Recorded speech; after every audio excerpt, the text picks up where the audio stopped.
Janak deposits 10 into a fund and 20 15 year later, यानी कि 0 time पे 10 रुपीज़ डिपॉजिट किए हैं और 15 टाइम पे 20 रुपीज़ डिपॉजिट किए हैं. Interest is credited at a nominal discount rate of d compounded quarterly for the first 10 year. That means D4 is equal to d value हमें दे रखी है फर्स्ट 10 ईयर के लिए, और उसके बाद 6% कंपाउंड सेमिनली दे रखा है. 30 ईयर के बाद इस फंड का एक्यूमुलेटेड बैलेंस 100 है. हमें डी निकालना है, यानी जो इनिशियल 10 ईयर में हमें रेट दिया है हमें उसकी कैलकुलेशन करनी है. t इज इक्वल टू 0 पे इन्वेस्टमेंट 10 है, t इज इक्वल टू 15 पे 20 है. बिटवीन 0 एंड 10 मुझे कैलकुलेट करना है. एक्यूमुलेटेड वैल्यू मुझको दे रखी है 3.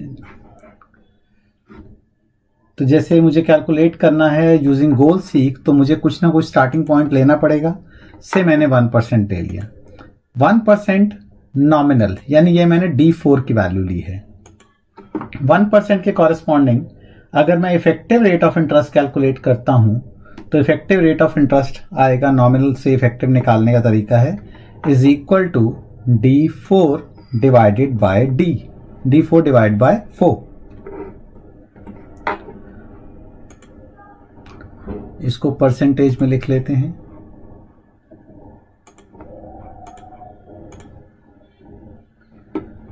Between 10 and 30, the rate is 6%, and इसको हमने D2 by 2 से इफेक्टिव कैलकुलेट कर लिया. दिस डिवाइडेड बाय 2 इफेक्टिव आ गया. इसको भी फॉर्मेटिंग परसेंटेज में कर लेते हैं. ये आ गया.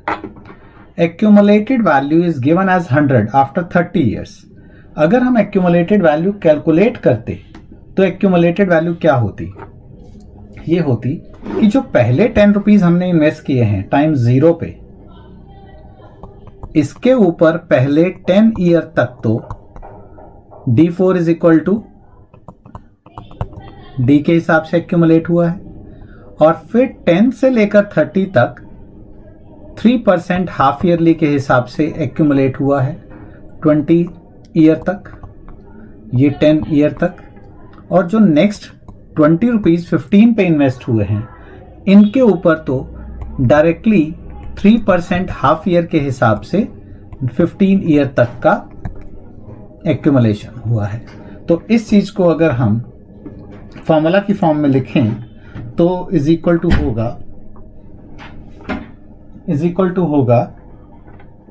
10 multiplied bye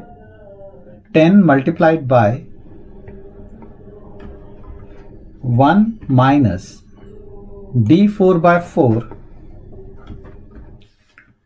raise to power, क्योंकि 10 ईयर हैं तो 10 ईयर में क्वार्टर्स माइनस 40 ले लिया मैंने. क्वार्टर्स 40 होंगे. ब्रैकेट में इसलिए लिया बिकॉज मैंने कहा था कोई भी वैल्यू अगर पावर फ्रैक्शन में या नेगेटिव लिखनी हो तो उसको ब्रैकेट में लिखना है. मल्टीप्लाइड बाय इसके बाद जो नेक्स्ट 20 ईयर्स हैं उन पे 1 plus effective rate of interest raise to power 20 year हैं, हाफ ईयरली है तो 40 हाफ ईयर्स हो गए, प्लस जो 20 रुपीज इन्वेस्ट हुए हैं ये 1 प्लस डायरेक्टली, क्योंकि 15 पे इन्वेस्ट हुए हैं तो इन पे एप्लीकेबल रेट ऑफ इंटरेस्ट वो है जो आपका 10 to 30 के बीच का है. ये है रेज टू पावर में 30.